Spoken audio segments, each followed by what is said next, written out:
It's important to learn from your failures, and today I'm going to share what I learned from 4 different failed business attempts. Let's get into my first investment as a silent partner. I was about 19 and my uncle approached me with this business concept he had worked in. Basically, he was a broker between buyers and sellers of boats and aircraft. He wanted to go solo and said there was a good amount of money to make in this. I agreed to it.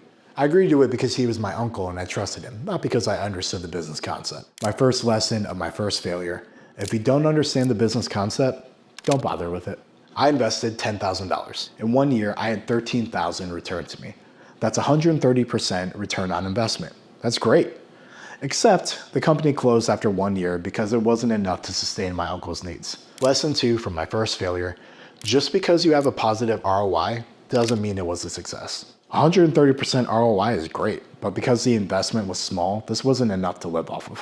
Lesson 3 of my first failure: business with family has to be approached carefully and contractually.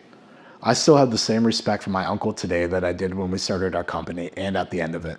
I truly mean that. Even still, we had a business partnership agreement between us that we both clearly understood. My 2 years in the piercing and tattoo industry was a failure in more ways than one. First, I worked in this industry in college. After my bachelor's degree, I went to grad school and quit the piercing industry in exchange for the music business world.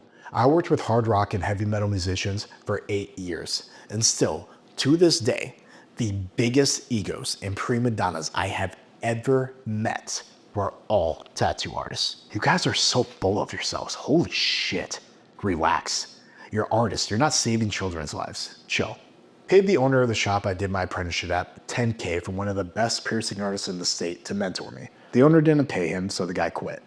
The replacement I wouldn't have paid $10 to learn from. Then the owner cut me 8 months short of the 12 I paid for.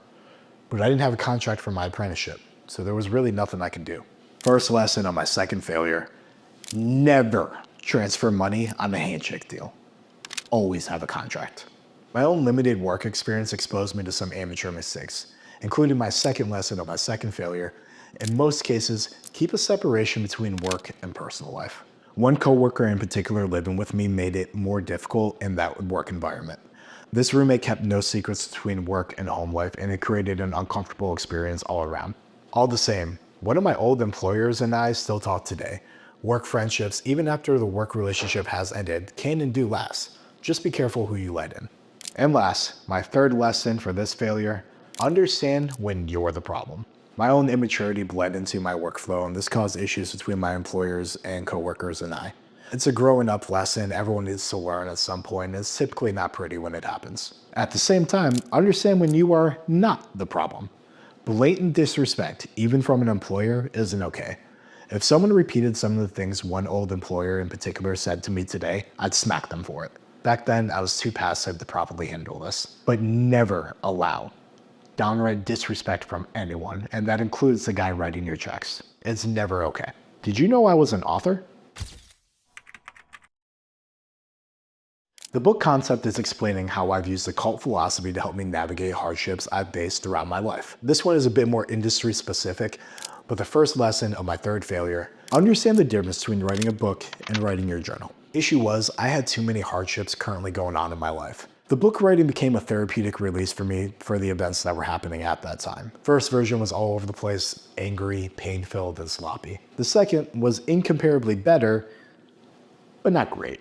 And where it's at now, the third version of this book is something where I'm completely happy with where it's at today, and I genuinely feel like I'll be happy with it throughout the rest of my life.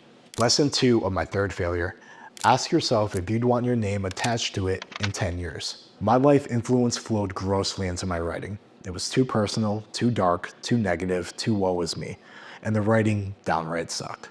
People change, people grow up, and when writing a memoir, ask yourself if the elderly version of yourself would want that information out there. Lesson 3, if you're not happy with the finished product, don't release it. Seems like common sense, and it is, but sometimes I got confused on what my actual goal was. Was my goal to release a book, or was my goal to release a good book? I'm happy with where it is today, but it took several tries before it got there. On the first and second release, I thought I was getting cold feet. The book has a lot of controversial ideas, some very personal stories from my life, and many revelations about me many people weren't privy to. It would have benefited me from learning the difference between this isn't right and I have cold feet about putting this kind of thing out there. If I had really sat down and looked at it and not rushed myself, I would have made much better, much smarter decisions from the very start. On top of that, I was self-published. It's not like there was a deadline. I brushed myself because I felt like I had to. It didn't make sense. And my last and latest failed business attempt, the live entertainment music business, which is a fancy way of saying I was a heavy metal and hard rock promoter across Florida for 8 years. Lesson 1 of my 4th failure: beware of hobbyists, or people who don't take the business seriously. Entertainment jobs are not necessity jobs, meaning they can be seen as more relaxed than other professions. In some ways, this is true. In other ways, it's not. Hobbyists are unprofessional more often than not. They rarely get you ahead, and if there's not kinks in your road, they'll find a way to make a couple. I met a lot of different personalities and people in the music business. Many of them were genuine musicians trying to play some tunes. Some were snakes. Interesting thing about snakes is they can seem like a smart move, alliance, job, whatever. But when you have that internal feeling that something about them is off, listen to it. There isn't a slime ball I've ever dealt with in my personal or business life who didn't show me this side of them from the start. So lesson 2 of my 4th failure: if you don't want to do business with them, don't. And the final lesson of my final failure: all partnerships need to have a give and take. If you are overloaded with their friendship in exchange for your far more valuable work, come to the realization they are playing you and cut the relationship. Oh, I know, they will do ever so much to help you at some point, but you need to do all of these amazing things for them first. You need to make pathways for them. You need to put their needs first. You need to do this for them and that and so on. No, you don't. You need to look out for you. Your company is your baby. That needs to come first. I am not saying do not network. I am not saying do not create valuable friendships and partnerships. I am saying, especially in business, you need to get something equal from them in return for whatever it is you do for them. It needs to be balanced. I want to mention, as someone who has experienced several failures in the workplace, I don't particularly like the social media attitude towards failure. Yes, you need to push past it. Yes, you need to learn from it. Yes, you need to remain stoic in the face of it. But there's almost this attitude that failure needs to be sought after. That's bullshit. You're gonna fail along the way no matter what you do. Accept that, it's reality, especially if you open a business. Failure will come. But don't see failure alone as a stepping stone towards success. As part of the success path, not a goal on it. Had I been a smarter man, I would have learned to become less outcome dependent and appreciate my accomplishments I made along the way. Appreciating the path in and of itself is an important part of the entire process. If you're solely outcome dependent, you neglect the chance of failure. That failure will hit 10 times worse because of all of your work weighing on it not failing. Upon this, you need to understand what is considered a success. I made 130% ROI on my first investment.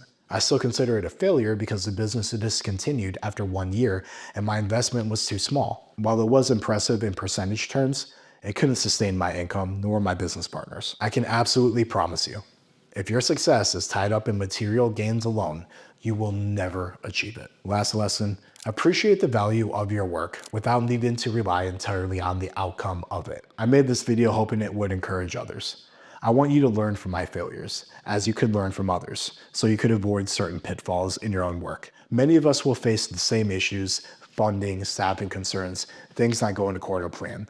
There's a different approach to each of these problems. But there's an attitude that needs to accompany your work and your success. One that accepts failure as part of the process and is still willing to navigate the lands beyond it. Thank you.